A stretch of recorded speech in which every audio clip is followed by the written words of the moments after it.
क्षमा breaking Jain news.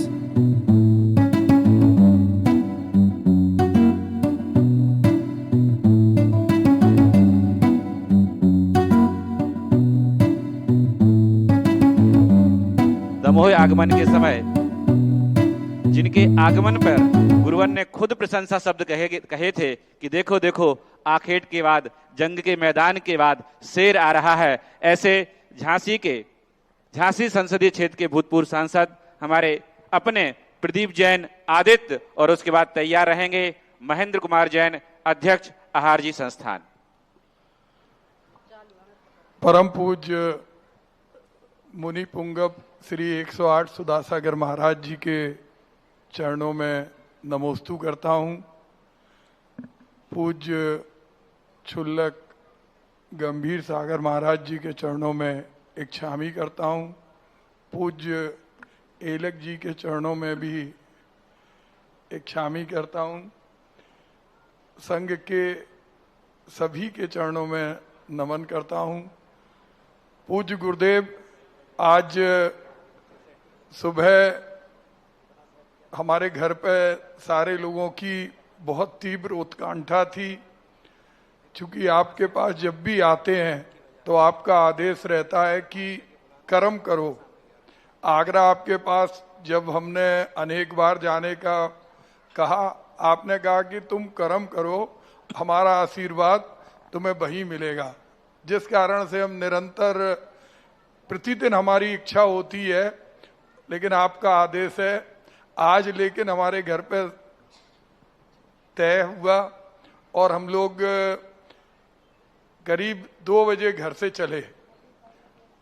हमारी धर्मपत्नी, हमारे कजिन है और उनका लड़का जिसने 10 उपवास किए, सब लोग चले। एक ऐसा उपसर्ग आया कि चूंकि हमें लग रहा था कि हम 5:30 बजे आपके पास पहुंच जाए, हमने कमल जी से आग्रह किया था कि गुरुदेव का आशीर्वाद लेना है।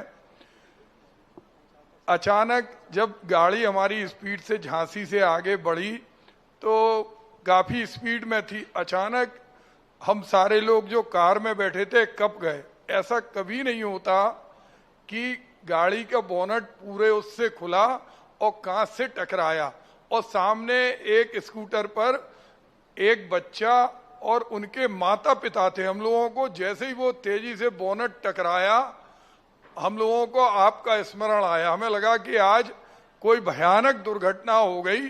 और हमारे जो ड्राइव कर रहा था शरीफ, उसने गाड़ी में पूरे ब्रेक और सब चीजें लगा दी। फिर हम लोग एकदम सब जितने गाड़ी में बैठे थे घबरा गए। हमने कहा आज दर्शन तो दूर, बहुत बड़ी विपदा आ गई। लेकिन गुरुदेव, आपके चरणों की कृपा थी और चूंकि आपका आदेश था, हम प्रतिदिन प्रमुखार मंत्र का जाप भी घर में करते हैं। तो जब गाड़ी खड़ी हुई तो हमने देखा वो स्कूटर वाला वहां से 50 मीटर दूर किनारे पे खड़ा होके बड़े आश्चर्य से हम लोगों को देख रहा था, क्योंकि उन तीनों की और पीछे से भी कोई गाड़ी नहीं आई। 120 की स्पीड थी, क्योंकि हम लोगों को लग रहा था कि हम कैसे सागर और ललितपुर के बीच में, जैसे अभी काफी दिनों से गड्ढे बहुत हैं, तो पहले तो समय पे आ जाते थे। लेकिन गुरुदेव, आपके चरणों की ऐसी कृपा हुई कि किसी को भी एक खरोंच नहीं आई।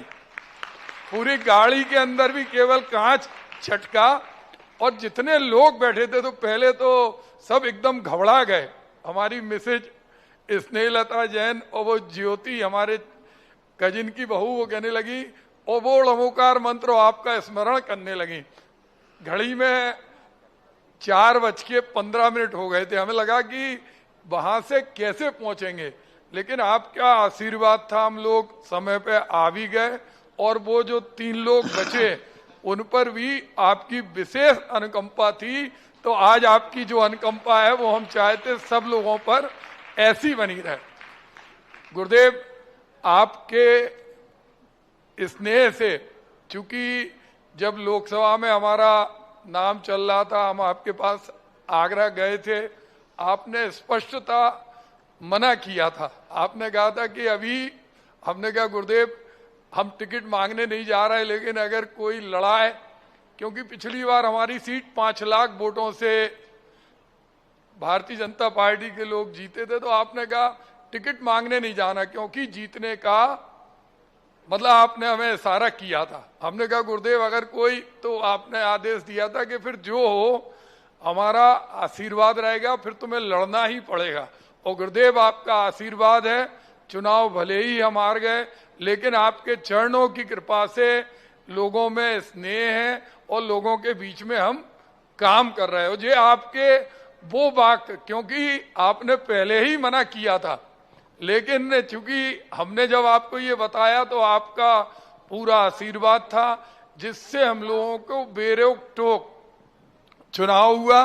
गुरुदेव हमारी एक, उसके बाद हम लोग श्रवण बेलगोला गए थे गुरुदेव, तो वहां पर कुसमांडनी देवी की मूर्ति, हम चंद्र पर्वत पे गए तो हम उनके बारे में जानना चाहते, क्योंकि चंद्रगुप्त मौर्य ने जहां से सन्यास लिया या जिन स्थानों पर भगवान की प्रतिमा है वहां कुसमांडनी देवी जरूर है और उनकी आरती होती है। तो मैं उनके बारे में आपसे जानना चाहता हूं कि कुसमांडनी देवी कौन है और उनकी अनुष्ठान किस तरह से जो श्रवण बेलगोला में होता है उस तरह से।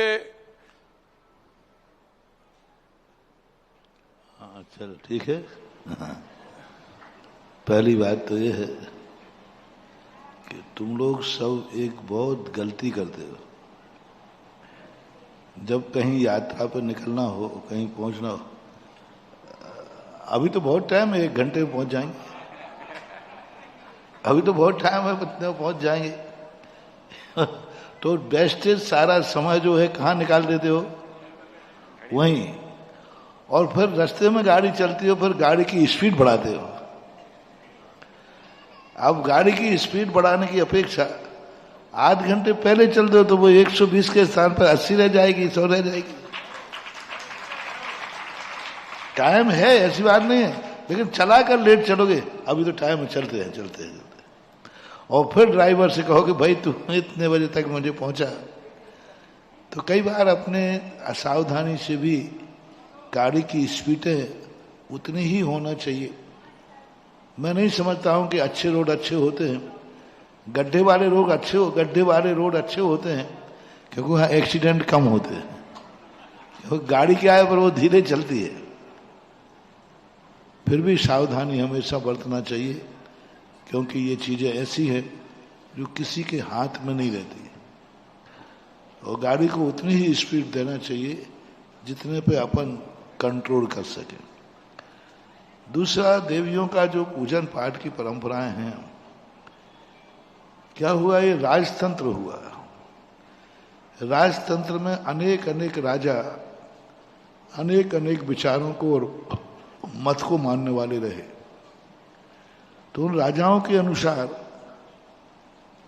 कई बार परिवर्तन करना पड़ता है।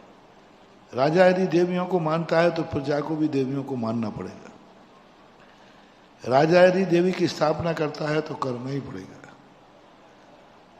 तो दक्षिण भारत के अंदर ऐसे कुछ स्थितियां बनी जिनमें देवी देवताओं की मुख्यता होने लगी। वीतराग भगवान की उतनी उपासना करने वाले राजा नहीं रहे। वीतराग भगवान की पूजा करने वाले राजा महाराजाओं की कमी हो गई और देवी देवताओं की पूजा करने वाले राजाओं का बाहुल हो गया। तो उनके साथ कंप्रोमाइज करने के लिए, राजा को खुश करने के लिए सभी संप्रदाय वालों ने कोई ना कोई उस राजा के अनुकरण के लिए अपने मत को भी उस तरफ मोड़ने का प्रयास किया। अन्यथा जैनागम में देवियों का स्थान है, देवियां सहयोग भी करती हैं, लेकिन देवी देवताओं की पूजा का स्थान नहीं है। किसी भी शास्त्र में कहीं भी देवी देवता जो जैन दर्शन के अनुसार भी हैं, जिसे रक्षक देव या शासन देव कहते हैं, इनकी पूजा के लिए कहीं भी उल्लेख नहीं आया। सम्मान अलग चीज है, पूजा अलग चीज है। लेकिन जिस ढंग की पूजा आरती ये किए जाने लगे, ये उस समय राजकीय तंत्र की मजबूरियों के कारण थे। उस समय परिस्थितियां ऐसी बनी, कई मंदिर को बचाना पड़ता था। तो जब मुगल राजा थे तो मंदिर के दरवाजे के सामने कहीं दीवार पर मस्जिद का आकार बनाना पड़ता था, और मस्जिद का आकार बना देने से वो मंदिर टूटने से बच जाते थे, क्योंकि वहां आकार मस्जिद का बना दिया गया।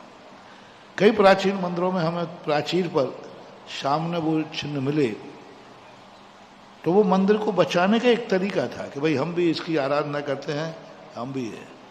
इसी प्रकार से जब क्षेत्रपाल आदि आए तो कोई ऐसे राजा आए तो वहां पर अपन ने सिंदूर लगाना शुरू कर दिया। सिंदूर जैन दर्शन में है ही नहीं, कहीं नहीं है, लेकिन वो परिस्थितियां आ गई। ऐसी ही देवी देवताओं की पूजन के समय, राजतंत्र के समय, राजा के अनुकूल चलने के लिए, राजा की अनुकूलता बताने के लिए कि हम तुम्हारे विचारों से मेल खाते हैं, तो उस समय ये सारी परिस्थितियां बनी।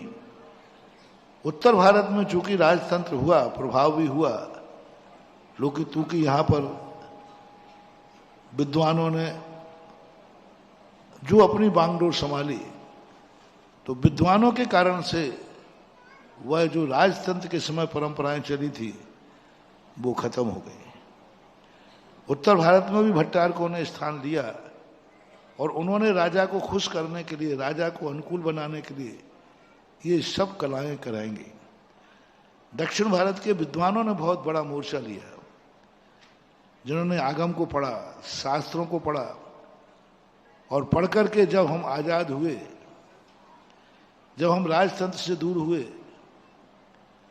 तो विद्वानों ने आवाज उठा करके आगम विरुद्ध मजबूरी में की हुई परंपराओं को समाप्त कर दिया और आगम परंपराओं को पुनः जीवित किया।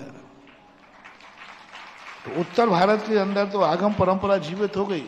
जो मजबूरों की परंपराएं थीं, वो मजबूरों की परंपराएं खत्म कर दी गई और उत्तर भारत आज फ्रेश हो गया। क्योंकि दक्षिण भारत में विद्वताओं के मुनि महाराज तो बहुत अच्छे हुए, लेकिन बीच का जो काल था 12वीं शताब्दी के बाद, उस काल के अंदर वहाँ उतने विद्वान, स्वाध्याय, आगम की परंपरा नहीं रह पाई। भट्टारक परंपरा जीवित रही। वो राजकीय तंत्र के प्रभाव में आकर के वो मजबूरी में चली हुई परंपरा बाद में जाकर के वो परंपरा बन गई। भले आगम नहीं है, लेकिन लोग परंपरा के नाम से पूजा करते हैं। तो इस प्रकार की पूजाएं ये परंपरागत, यानी वो क्षेत्रीय परंपरा है, वहां की राजकीय परंपरा है, वो आगम नहीं हो सकती, उसे मार्ग नहीं कहते। परंपरा आगम हो ऐसा कोई नियम नहीं है। आगम को परंपरा बनाया जा सकता है, लेकिन परंपरा को आगम नहीं बना सकते। परंपरा आपके घर की भी होती है, आपकी अपनी खुद की परंपरा होती है। हमारे घर के पूर्वजों की ये परंपरा चलती आई, जो शादी विवाह में होती है। तो ये दक्षिण भारत की परंपराएं बन गई हैं राजकीय तंत्र की व्यवस्थाओं के कारण से। जो समझदार हैं वे इन परंपराओं को छोड़ भी रहे हैं, जो आगम का स्वाध्याय कर रहे हैं। इसलिए तो मेरी भावना है कि सबसे ज्यादा 12 वर्षीय कोर्स का स्वाध्याय दक्षिण भारत में होना चाहिए। दक्षिण भारत में सबसे ज्यादा ज्ञान की जरूरत है, स्वाध्याय की जरूरत है। और जब वे खुद शास्त्र पढ़ेंगे तब उनको लगेगा कि यहाँ तो वीतराग भगवान की उपासना है, वीतराग भगवान की भक्ति है। कैसे कैसे श्रावक हैं वहां पर, लोग श्रावक भगवान का अभिषेक नहीं कर सकते, वहां का नित्य पुजारी ही करेगा। हमारे पास अभी भक्त बच्चे लोग वहां पढ़ने जा रहे हैं, बोले मंदिर में आज वहां अभिषेक नहीं करने देते, और वो एक व्यक्ति है वो ही अभिषेक करेगा। और अब वहां रिश्वतखोरी भी चालू हो गई। जो उपाध्याय जो रहते पुजारी, उसको सेट करना पड़ता है। वो बच्चों से कहता है ठीक है हम करा देंगे अभिषेक। ने कहा साहब हम उत्तर भारत के हैं, बिना अभिषेक नहीं। ठीक है 50,000 रुपये महीना लगेगा, 2 नंबर में करा देंगे। यानी मंदिरों में अभिषेक करने के लिए रिश्वत देना पड़ेगी, और पुजारी को जो अभिषेक करता है। तो ये बातें जो हुई हैं, ये सब बातें मजबूरी के समय हुई।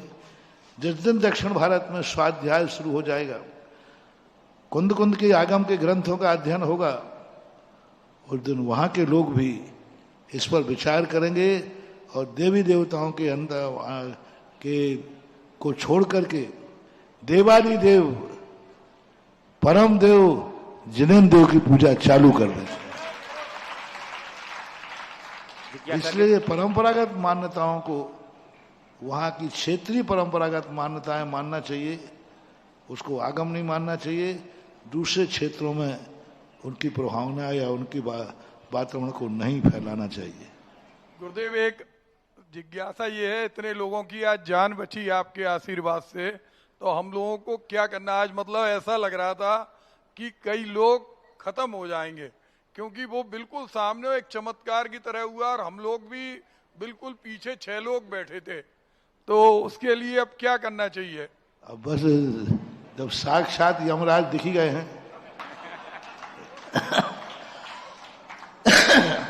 और पर असली में क्या था कि वहां ऊपर सीटें खाली नहीं थी।